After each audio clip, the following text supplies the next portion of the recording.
Antonio Brown was once the blueprint for what greatness looked like. A 6th round draft pick who climbed his way to superstardom, a worker, a showman, a talent the NFL hadn't seen in years. But somewhere along the road, from stardom to chaos, the story changed. The highlights faded, the headlines took over, and Antonio Brown went from being the most electric receiver in football to one of the most complicated athletes of the modern era. This is the rise and the fall of Antonio Brown. Before the fame, before the controversies, before the unforgettable exit, there was a kid from Miami, Florida, Antonio Tavius Brown Jr. Growing up wasn't easy. Money was tight, stability came and went, school was a challenge, and at times Brown didn't even have a home to live in. But there was one thing he always had: football. Speed, agility, natural instincts, they all came effortlessly. Yet despite the talent, big schools didn't want him. His size was questioned, his attitude was doubted. Eventually, Central Michigan offered him a chance that would change everything. Because at Central Michigan, Antonio Brown didn't just play football, he dominated it. And that young man right there, Antonio Brown, is his favorite receiver. Yeah. Antonio is quite a talent. He was being recruited by Butch to go to West Virginia and stayed in touch with him. And when Jones came back to assume the head coaching role at Central Michigan, he talked Antonio Brown to coming with him. Well, 2:41 left. You've got a little bit of time. You need to come away with some kind of points. So you can go in at halftime and say, hey, we're in this football game. Run! Lefebvre up top, and a great catch at the 36-yard line. And there he is, Antonio Brown. Way to call it there, partner. You talked about his talent. I can see why Lefebvre didn't run on that one. I like the result better. I'm a Monday morning quarterback. Little post pattern, dart back inside. Look at this stretch. Draft night. Antonio Brown waited and waited and waited. Teams passed, then passed again, until eventually in the 6th round, with pick number 195, the Pittsburgh Steelers took a chance. No one expected much. He wasn't tall, he wasn't a first-round freak athlete, he wasn't a finished product. But what he was? Hungry. His first year, he made the team not because of height, but because he outworked everyone around him. His mindset became a message: if you can't out-talent them, outwork them. And Antonio Brown worked like nothing else mattered. I had the ability to sign an unbelievable player when we got him, Antonio Brown from Central Michigan. Also had him in and had a chance to speak with him.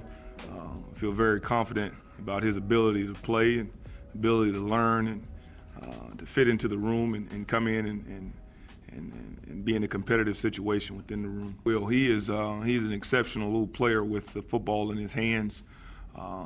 He's one of those natural guys at fielding punts and kickoff returns. There's a lot of things you can do from a coaching standpoint, but if they can't get to the spot and catch it, you can't really help a lot of them. He is one of those guys that does have the natural ability to catch it.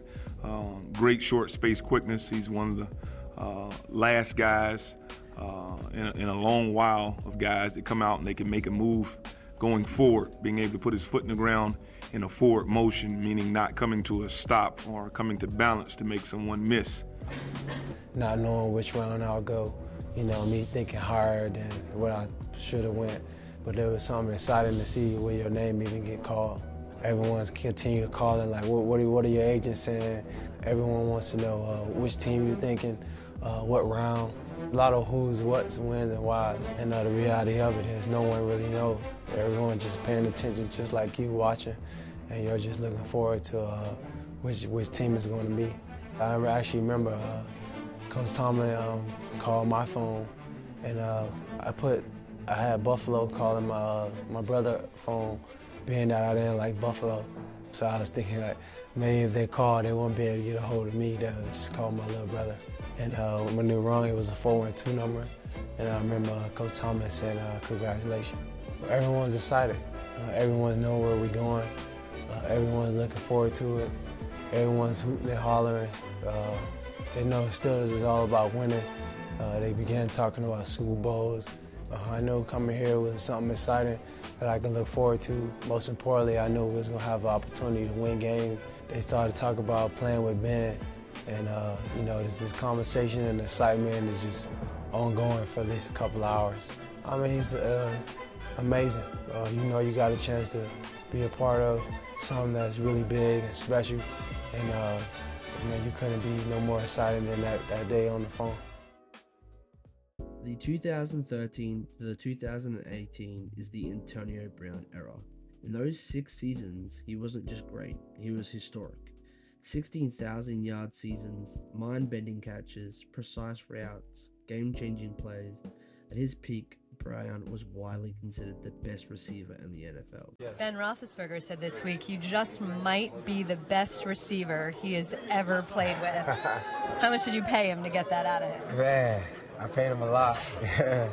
Now, anytime you got a great quarterback, man, with 2 championship rings, a competitor like Ben, man, who says that, man, that just adds fuel to the fire. And it's definitely gratifying, definitely humbling, and it's an honor to have him say that about me. Isn't Pittsburgh always known for its defense? Yeah, it has been, and things change. And obviously, for the past couple of years, we've been known for a great offense, and we got to wear that as a badge of honor and will us to win some games. His connection with Ben Roethlisberger became one of the most dangerous duos in football. Highlight after highlight, record after record, Pro Bowl after Pro Bowl. He was a 6th-round pick who had become the face of the franchise. But success brings pressure. Pressure brings expectation, and expectation can expose cracks. Slowly, quietly, the relationship between Antonio Brown and the Steelers began to change. Antonio Brown is walking past the weight room in training camp. And right now we hear that Mike Wallace has turned down his deal. Antonio's going into his 3rd year. You hear that Mike Wallace has turned down his deal. And I knew already that they were going to offer Antonio. And he's walking past, and I turn to the strength coach, and I say, when you give him money, you're going to create a monster. That day in practice, Antonio and I almost get into a fight because he's saying things to Coach LeBeau. He's screaming at Coach LeBeau, screaming at us defensively, don't touch me, I'm the franchise, this and that, because he already had that mindset. And now with success, with money, these things come. And you hear more about him, some things that we don't need to bring up now, but when it comes to just being a good teammate, when it comes to just being supportive, to understanding that you're trying to achieve one goal, that doesn't matter to him. What matters to him is 19 attempts, 14 catches, 185 yards, 2 touchdowns against the Saints. That's what's important to Antonio Brown. For a franchise that's we before me and always has been, how do you continue to coexist then? You can't. You can't. So what are you saying? This is where Mike Tomlin has to put his foot down and shop Antonio Brown. Now, obviously, you want to get something for him, right? He's one of the best wide receivers in the league. Matter of fact, he's one of the best football players in the league. No doubt. Juju Smith-Schuster has shown you he could be a number 1. Ben Roethlisberger speaks glowingly of James Washington, but this is about the fabric of the team. This is about the guy that goes Facebook Live as your coach is talking and leaks information outside the locker room that never should be there. This is about the guy that publicly talks about not getting the ball or issues with the offense coordinator, knocks over garbage cans or knocks over Gatorade bottles and cans because he doesn't get the rock. At some point, when you're an organization that's built on team, organization that's built on integrity, you have to show the rest of the locker room that. And will he be good going forward? Probably so. But you have to take that stand. You're saying shop him. You have to. It's time for him to go. The turning point wasn't one event. It was a pattern. Sideline arguments, social media moments, tension with teammates, frustration with coaches. The final blow came in the 2018 season when Brown reportedly clashed with Ben and left practice before the team's final game. He never suited up for the Steelers again. In one moment, one decision, one fracture in trust, the Steelers era was over. The team traded him to the Oakland Raiders, a fresh start, a clean slate, a new chapter. But instead of redemption, the story only grew darker. Still working with the NFL just to make sure everything's legal, appropriate, and I'm just excited to move forward and excited to be here with my teammates and achieve our shared goals and do what we desire to do. Antonio Brown arrived in Oakland with massive expectations. But what followed was one of the strangest off-seasons in NFL history. A helmet dispute, a chirotherapy mishap, meetings missed, fines issued, a confrontation with the general manager. It was constant drama, and none of it involved football. The Raiders eventually released him before he even ever played a single game. Within hours, Brown signed with the New England Patriots. A last chance, a final chance to save his career. Less than 2 hours and change after John Gruden wished him the very best. Our own MJ Acosta was there to hear from John Gruden. Ian Rappaport has been here with us all day covering Antonio Brown's news. Ian, what can you tell us about this deal and how it's going to work out in New England? Yeah, it did not take very long, and it is exactly what everyone who thought they were so funny this morning was saying, except it's extremely real. A one-year deal for Antonio Brown with the New England Patriots. Yes, actually, the New England Patriots. It's a one-year deal with up to $15 million.